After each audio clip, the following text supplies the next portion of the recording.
Okay बच्चों, Mollusca का diagram हमने ड्रॉ कर लिया था, उसके बारे में थोड़ा बहुत लिखा था, है ना। तो मोलस्का के बारे में आप लोग देख रहे हो यहाँ पे सबसे मेन कैरेक्टरिस्टिक्स जो जो फीचर्स हैं उनकी मैं बात कर रही हूँ यहाँ पे। विसरल हम्प, है ना। विसरल हम्प अभी तक हमने किसी में नहीं देखा था।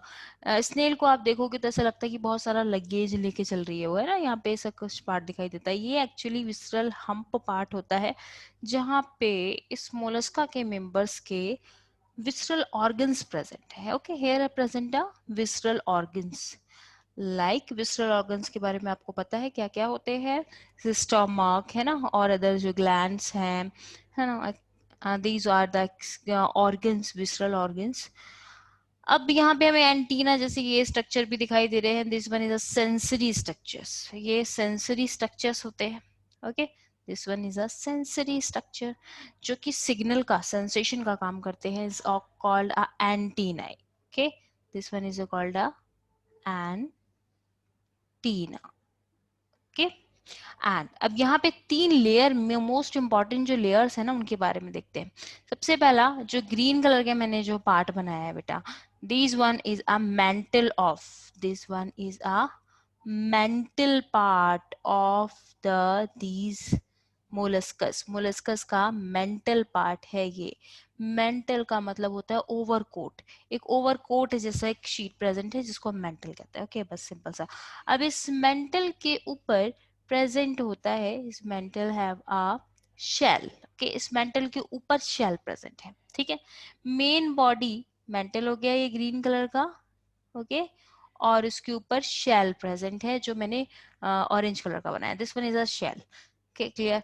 अब मेन बॉडी और मेंटल के बीच में कुछ स्पेस हमें दिखाई दे रहा है ना। शेल के और मेंटल के बीच में तो कोई स्पेस नहीं है ना। ऑरेंज और ग्रीन के बीच में कोई स्पेस नहीं है। एंड ये जो येलो कलर का पार्ट है और ग्रीन कलर के बीच में स्पेस आ रहा है, यानी मेन बॉडी सरफेस या विसरल हम्प एंड मेंटल के बीच में एक स्पेस प्रेजेंट है। यस, प्रेजेंट है। अब इसको हम बोलते हैं mantle cavity. Okay, visceral hump and the mantles के बीच में एक स्पेस प्रेजेंट है। The space between present the visceral hump and mantle is called a mantle cavity. Okay, अब इस मेंटल कैविटी में ये अपना फेदर गिल्स को छुपा के रखते हैं, ठीक है। इनके फेदर्ड गिल या इनकी गिल्स कहाँ पे प्रेजेंट है? This one present in a mantle cavity. Okay, कैसे होते हैं? फेदर्ड टाइप के होते हैं, फेदर्ड गिल। ओके, और क्या क्या बताया था बेटा आपको? रेड्यूला बताया था, मेन कैरेक्टरिस्टिक फीचर, इसीलिए डबल स्टार लगाया था मैंने यहाँ पे। रेड्यूला क्या होता है? रेड्यूला एक फाइलर, जैसे हम नेल फाइल करते हैं इस तरीके का एक फाइलर होता है। रेस्पिंग ऑर्गन कहते हैं इसको। रेस्पिंग साउंड प्रोड्यूस होती है इससे। कहीं पे भी वुडन एरिया पे या पानी के अंदर कहीं पे भी जहाँ पे इसकी फूड प्रेजेंट है, एल्गी प्रेजेंट है, सब्सटेंस कहीं पे, जैसे कि एल्गी आपने देखा होगा सरफेस पे चिपकी रहती है, तो अपने फूड को सरफेस से हटाने के लिए, है ना, इस घिसने का काम करता है, फ्रिक्शन करता है। तो फ्रिक्शन के लिए इसके पास फाइलर जैसा सब्सटेंस होता है इसके माउथ में, उसको रेड्यूला कहते हैं, ठीक है। रेड्यूला मोलस्कस का एक स्पेशल कैरेक्टरिस्टिक फीचर है, ठीक है। एंड एलिमेंट्री कैनाल बेटा हमने ये देखा, ये this one is a complete alimentary canal. Mouth आपने देखा, mouth is have a buccal cavity, है ना, ये जो हमारा ओरल कैविटी है। एंड दिस वन, ये हो गया एलिमेंट्री कैनाल, लंबी होती है काफी। And this one is a part of a anus. And ये जो बाकी के पार्ट हमने देखे थे, this one is a arm भी कह सकते हो, फूट भी कह सकते हो, मस्कुलर फूट भी कह सकते हो, is also called a muscular foot, क्योंकि ये लोकोमोशन का काम करते हैं, so is called a muscular foot, foot also. Okay, अब ये कहाँ कहाँ मिलते हैं ये भी मैंने डिस्कस कर लिया था। This one is aquatic, yes, पानी में मिल सकते हैं, टेरेस्ट्रियल एरिया पे मिल सकते हैं। पानी में जो मिलते हैं फ्रेश वाटर में और मरीन वाटर में मिल सकते हैं। मरीन वाटर में आपको एक मोलस्का मिलेगा, name is the octopus.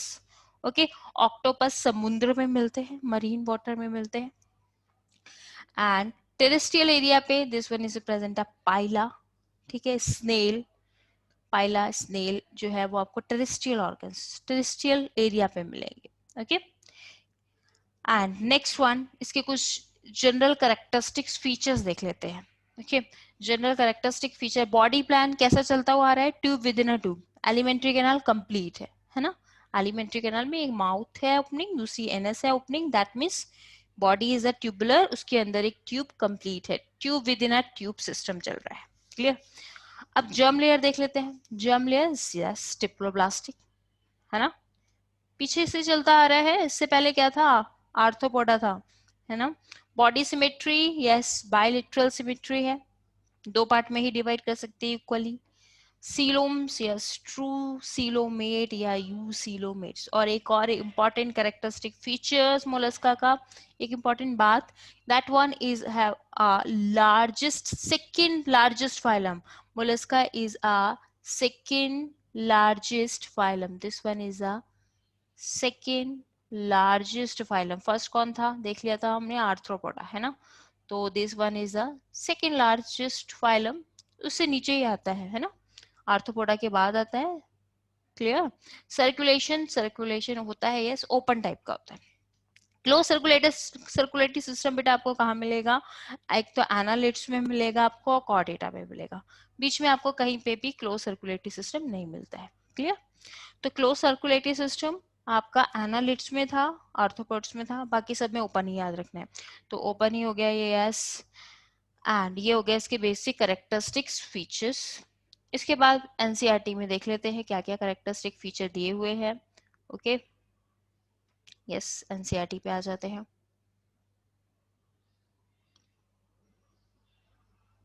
Yes second largest phylum yes हो गया, Mollusca are the yes terrestrial भी हैं, एक्वाटिक भी हैं। एक्वाटिक में कुछ आपको फ्रेश वाटर में मिलेंगे, कुछ मरीन वाटर में मिलेंगे, है ना। फ्रेश वाटर में प्रेजेंट होते हैं यूनियो। यूनियो का मैं स्ट्रक्चर बता चुकी हूँ, जैसे रिंग बॉक्स होती है, ऐसे ओपन होता है ना, ऐसे ओपन होता है वो और ऐसे क्लोज होता रहता है, ठीक है, जैसे रिंग बॉक्स होती है जिसमें हम रिंग रखते हैं, ऐसा जो डब्बी होती है रिंग वाली, दिस वन ऐसा लुकिंग लाइक। तो यूनियो आपको फ्रेश वाटर में मिलेगा, ठीक है। और आपका मरीन वाटर में कौन मिलते हैं, ऑक्टोपस मिलता है, ठीक है। टेरेस्ट्रियल एरिया पे आपको पाइला, ये जो है ना आप स्नेल, स्नेल मिलेगा, ठीक है। And these have a organ system level organisation, yes organ system organisation बहुत पहले से ही चलता हुआ आ रहा है, यस तो वही चलेगा, ऑर्गन सिस्टम ऑर्गेनाइजेशन यहाँ मेंशन कर दिया है। कहाँ से चलता हुआ आया है हमारे पास organ system, these one from the स्कलमेंथीज है ना। Organ system level organization develop हो चुका है, बायलिटरल सिमेट्री डेवलप हो चुकी है, ट्रिप्लोब्लास्टिक है एनिमल्स, सीलोमेट्स हैं, true coelomates, this one yes. यहाँ पे एक इंपॉर्टेंट फीचर्स है, this one is covered by a calcareous shell, that means वो किसकी बनी हुई है सेल, जैसे calcium carbonate, is called a calcareous shell, एक करेक्टरिस्टिक फीचर्स आ गया। एंड के पूरी कवरिंग है and is unsegmented with a distinct head part है, muscular feet है, visceral hump है, ठीक है। A soft and spongy layer of a skin is to form a mantle cover, एक ऊपर overcoat बनाया था मैंने, this is called a mantle, okay। and the space between, देखिए बेटा ये लाइन देखो, the space between the hump यानी विसरल हम and the mental is a called mantle cavity, इसको मेंटल कैविटी कहते हैं। इसी मेंटल कैविटी के अंदर एक फेदर्ड गिल्स प्रेजेंट होता है। गिल्स से बेटा ये क्या क्या कर सकते हैं, गिल्स से एक तो रेस्पिरेशन का फंक्शन होता है, कॉमनली हम सबको पता है। नेक्स्ट वन एक्सक्रीशन का फंक्शन भी ये गिल्स के थ्रू करते हैं। एक्सक्रीशन के लिए इनके पास कोई स्पेशल ऑर्गन्स नहीं है ना, तो एक्सक्रीशन का काम भी ये गिल्स के थ्रू करते हैं, नाइट्रोजनस सब्सटेंस को एलिमिनेट आउट करना, ओके। बिकॉज नाइट्रोजन वेस्ट, हमारा नाइट्रोजन वेस्ट या फिर एनिमल्स बीइंग का नाइट्रोजनस वेस्ट ही एक्सक्रीटरी प्रोडक्ट होता है, ऑलवेज रिमेंबर, चाहे वो यूरिया हो चाहे वो अमोनिया हो। पानी में रहने वाले एनिमल्स का मोस्टली अमोनिया होता है और टेरेस्ट्रियल एनिमल्स का मोस्टली यूरिया होता है एक्सक्रीटरी वेस्ट, ओके। अब आ जाते हैं, क्योंकि अमोनिया को बाहर एक्सक्रीट करने के लिए लॉट्स ऑफ अमाउंट वाटर की रिक्वायरमेंट होती है, तो पानी में तो रहते ही हैं, उनके अंदर बहुत सारा पानी आता रहता है continuously.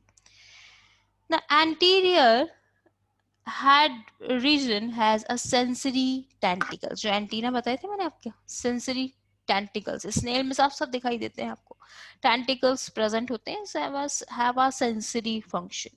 And the mouth contain file like rasping organ आ गया भाई, रेस्पिंग ऑर्गन, फाइल लाइक, है ना, फाइलर जो हम यूज करते हैं ना, called a file. And feeding का भी ये काम करते हैं। इसका एक साइंटिफिक वर्ड टर्म दिया हुआ है radula. This one is important, याद रखना, आगे पूछा जाएगा रेड्यूला क्या होता है, कहाँ पर है, सिर्फ मोलस्का में ही मिलेगा और कहीं नहीं मिलेगा। ठीक है बच्चों, अब ये मोलस्का आपका कंप्लीट हो गया है। इसके बाद आ जाते हैं इकाइनोडर्मेटा पे। इकाइनोडर्मेटा पे देखिए बेटा, ठीक है, इकाइनोडर्मेटा मेन इसका जो एनिमल है is starfish, Aurelia is a scientific name, है ना। एंड यस, इस फाइलम पे आते हैं। इस फाइलम के सारे ही मेंबर एक्वाटिक है, मरीन है, सारे ही समुद्र में मिलेंगे आपको जितने भी टाइप्स के हैं। ठीक है, अब ये मैंने एक बेटा डायग्राम ड्रॉ किया है। This one is a diagram of a starfish. Okay, yes, अब ये स्टारफिश में आपको क्या दिखाई दे रहा है, yes, this one is the, ये ऐसा पार्ट दिखाई दे रहा है आपको, this one is a dorsal part, ऊपर वाला part is a dorsal part, नीचे वाला part is a ventral part, clear. अब डॉर्सल पार्ट में एक ओपनिंग दिखाई दे रही है, this one is a anus, ऊपर वाले पार्ट में जो ओपनिंग है this one is the anus, clear, ऊपर ओपनिंग इसकी एनस है। तो माउथ कहाँ होना चाहिए, नीचे, क्लियर। तो वेंट्रल पार्ट में माउथ है, डॉर्सल पार्ट में एनस है। एक्चुअली होता है, अब ये थोड़ा डेवलपमेंट पे आ रहा है ना, पीछे से हम आगे की तरफ जा रहे हैं तो कुछ डेवलपमेंट मिल रहे हैं। अब आपको लग रहा है कि माउथ नीचे है, लेकिन एक्चुअली में ठीक है, वेंट्रल साइड में हमारा माउथ का है, वेंट्रल साइड में ना, डॉर्सल साइड में नहीं है, वेंट्रल साइड में ये, इसका माउथ भी वेंट्रल साइड में, बट ये ऐसे है। ओके, डॉगी को देखोगे, वेंट्रल वाला पार्ट कहाँ होता है, जहाँ पे धूप लगती है, नीचे वाला पार्ट, सॉरी, डॉर्सल वाला पार्ट कौन सा होता है, जहाँ पे धूप लगती है, वेंट्रल वाला पार्ट नीचे वाला है ना। डॉर्सल जो हमारा बैक है वो उनका ये डॉर्सल हो गया, हमें उल्टा कर लो, क्लियर, डॉर्सल वाला पार्ट है, नीचे वेंट्रल वाला पार्ट है। अब देखो, ये जो डॉर्सल वाला पार्ट है, यहाँ पे एक ओपनिंग है, this one is the anus opening, इसके ठीक नीचे अंदर की साइड में यहाँ पर माउथ होगा कहीं, ठीक है, वो दिखाई नहीं देगा। जब भी आप स्टार फिश को देखोगे क्या दिखाई देगा, एनस दिखाई देगा बस, ठीक है। कभी भी छूने लगो तो समझ जाना कि कौन सा पार्ट आपको दिख रहा है, this one is the anus part only. अब यहाँ पे बेटा इसके आर्म्स दिखाई दे रहे हैं, this one is also called arms कह लो या फीट कह लो, कुछ भी कह सकते हैं। अब इस आर्म्स में एक बहुत ही इंपॉर्टेंट फीचर्स होता है, एक बहुत ही मजेदार चीज होती है, क्या होता है यहाँ पे, तो यहाँ पे ना ऐसे से, मतलब स्पाइन जैसे लगते हैं लेकिन बहुत सॉफ्ट होते हैं, यहाँ ट्यूब फीट्स होते हैं, ठीक है, this one have a tube feet, ऐसे ऐसा प्रोजेक्शन सा होता है, this one have a lots of tube feet, बहुत सारे ट्यूब फीट्स नीचे की तरफ लगे होंगे बहुत सारे, अभी मैं एक डायग्राम आपको सेंड करूंगी तब आप देखोगे क्लियरली। ओके बच्चों, तो ये वाले ट्यूब फीट से होता क्या है, यहाँ पे एक सिस्टम फॉलो हो रहा है, वाटर वस्कुलर सिस्टम, ठीक है, जैसा हमने पढ़ा था water canal system in sponges, ठीक है, वहां से कंफ्यूज मत होना, इनके पास एक अलग फीचर है, इनके पास है वाटर वस्कुलर सिस्टम, क्योंकि इनके पास एक वस्कुलर कैविटी है अपने अंदर, क्या है ना, इनके पास एक सीलोम कैविटी है, वस्कुलर कैविटी है, ठीक। तो ये कौन सा सिस्टम फॉलो करते हैं, वाटर वस्कुलर सिस्टम, पानी इनके अंदर आता है, वाटर वस्कुलर, यहाँ पे ना ऐसे से इनके कंटेंट्स ऐसे बने होते हैं, ठीक है, ऊपर सरफेस पर पानी कलेक्टिवली अंदर इनके आता रहता है और ट्यूब फीट से बाहर जाता रहता है। ट्यूब फीट से जब पानी बाहर जाता है ना तो वो हायर प्रेशर से बाहर जाता है, ऐसा आवाज आती है। तो हायर प्रेशर से जब पानी हर एक ट्यूब फीट से बाहर जाता है तो उससे ये लोकोमोशन कर पाते हैं।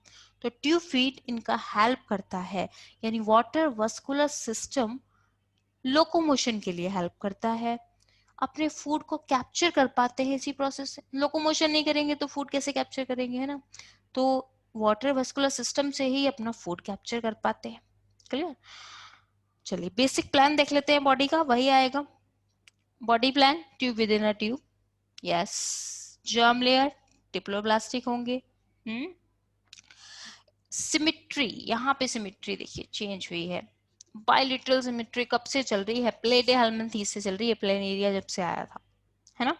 रेडियल सिमिट्री किस किस में थी, सीलेंट्रेट्स में थी, हाइड्रा था ना, सीलेंट्रेट्स में थी, टीनोफोरा में थी, एंड इकाइनोडर्मेटा, वहीं पे याद करवा दिया था आपको। अब ये आ गया इकाइनोडर्मेटा, इकाइनोडर्मेटा में रेडियल सिमिट्री है, ठीक है, बट बट यहाँ पे एक थोड़ा सा क्या है कि जब इनका लार्वा बनता है, इनके लार्वा की सिमेट्री बायलेटरल होती है।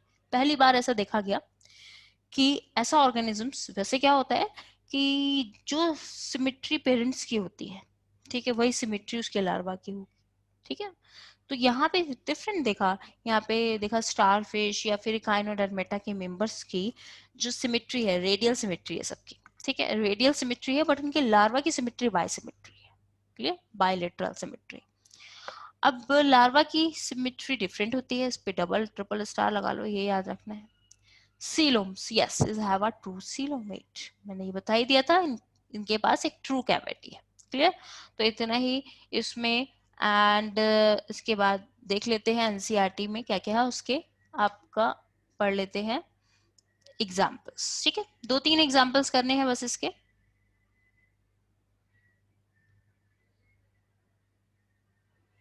यस, हम्म, हाँ, एक बात उसकी रह गई थी आपका, मोलस्का की। मोलस्का के सारे मेंबर डायोशियस होते हैं, usually are dioecious, that means sexes are separated. Okay बेटा, सेक्सेस आर सेपरेटेड, सेक्सेस अलग अलग है, डायोशियस कहेंगे ना। अगर हर्माफ्रोडाइट्स होते, यानी कि मेल एंड फीमेल कैरेक्टरिस्टिक्स एक ही ऑर्गेनिजम्स के अंदर प्रेजेंट होते हैं, कॉल्ड मोनोशियस और हर्माफ्रोडाइट्स। ओवीपेरस होते हैं, यस, मोलस्कस आर ओवीपेरस। और इनडायरेक्ट डेवलपमेंट होता है, that means a larva stage तो होगी ही होगी, क्लियर।